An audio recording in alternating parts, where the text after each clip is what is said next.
Right now, somewhere, a squirrel is burying a nut it won't touch for months.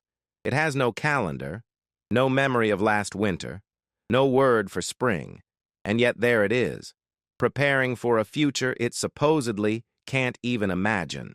We tell ourselves a comforting story about animals, that they live in an eternal now, no regret, no dread, no ghost of yesterday, no shadow of tomorrow, just this moment and then the next one. It sounds almost peaceful. It might also be completely wrong, because if an animal can remember a specific yesterday and plan for a specific tomorrow, then it's doing the one thing we've always used to separate us from them: mental time travel, sitting perfectly still while the mind leaves the room entirely. So the real question isn't whether animals think, it's whether they can leave the present at all, or whether you're the only kind of creature in the world that ever learned how.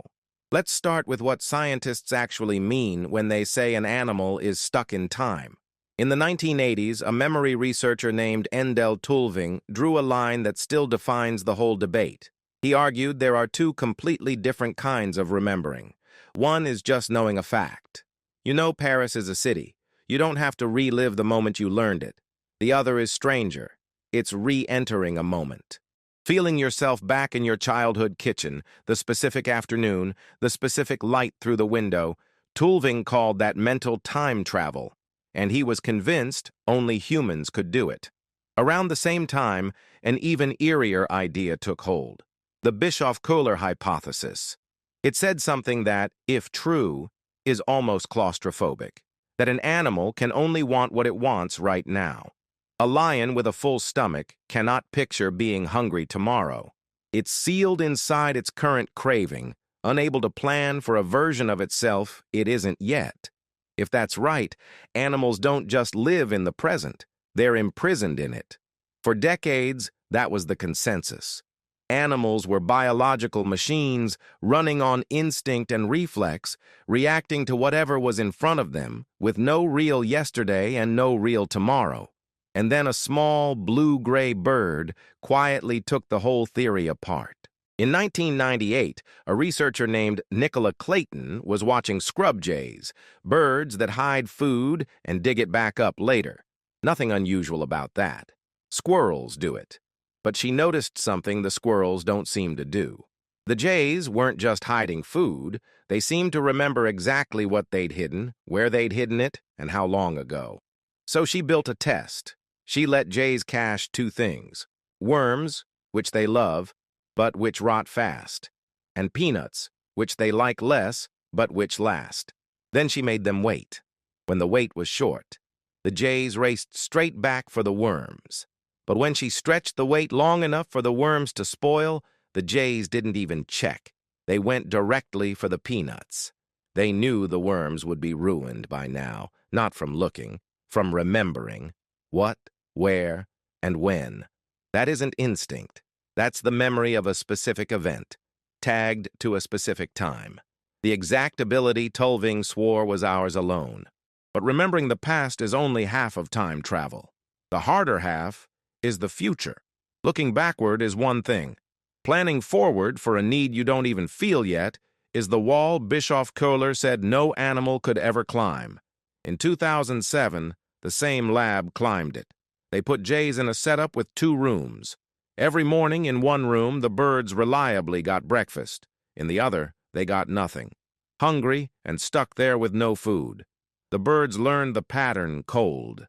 Then, one evening, the researchers simply handed them extra food and did nothing else.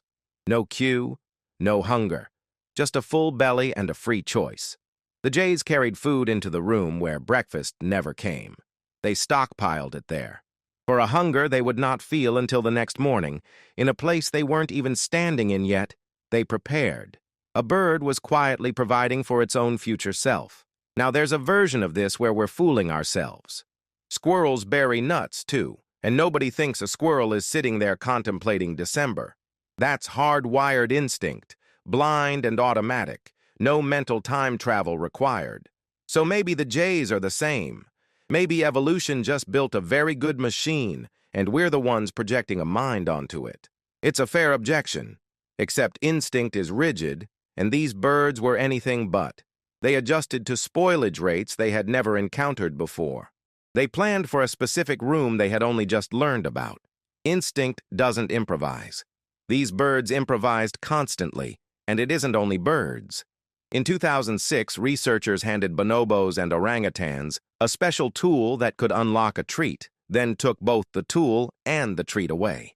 Hours later, in an entirely different room, they offered the apes a jumble of random objects. The apes reached past the junk, selected the one right tool, carried it all the way back, held onto it, and used it up to 14 hours later. They were packing for a future they could see coming. And then there's Santino. Santino is a chimpanzee at a zoo in Sweden. Early every morning, before a single visitor arrived, the keepers noticed he was calm, focused almost, gathering stones from the water's edge and stacking them into neat little piles along the edge of his enclosure. Later, when the crowd showed up, he hurled them. He wasn't snatching up rocks in a burst of rage.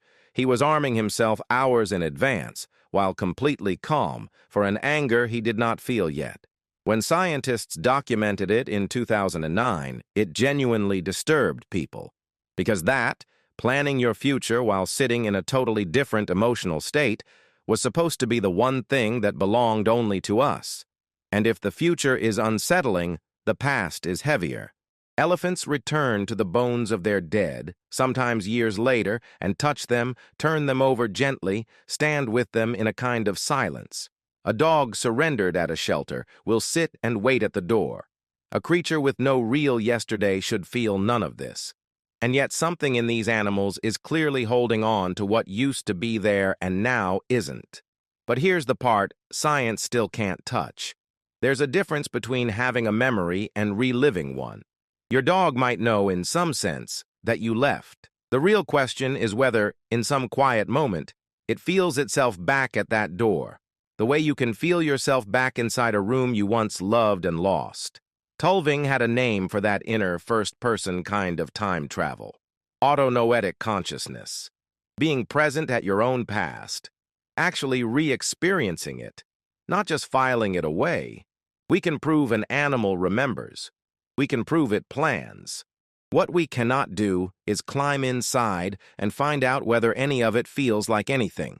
Whether there's a traveler in there at all, quietly reliving and dreading and hoping. Or just an extraordinarily sophisticated machine leaving notes for a self it will never actually meet. So where does that leave the comforting story? The animal living in a perfect, painless now? Mostly in pieces. The eternal present was never really a fact about animals.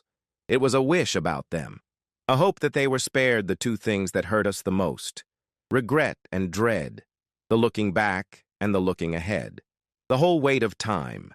But every experiment that narrows the gap points the same uncomfortable direction, that they might not be spared at all. The jay remembers, the ape plans, the elephant grieves, the chimp lies in wait, which means they too may carry a yesterday and brace themselves for a tomorrow, just like you do. So think about that squirrel one more time, pushing a nut down into the cold ground. Maybe it really is empty in there, all instinct, no thought, no time. Or maybe, in some small, flickering way, it knows exactly what it's doing, saving something. For a colder day, it can somehow already feel coming. We used to think the present was a cage, and that they were the ones locked inside it. It's starting to look a lot more like a door. And we may not be the only creatures who ever learned to walk through it.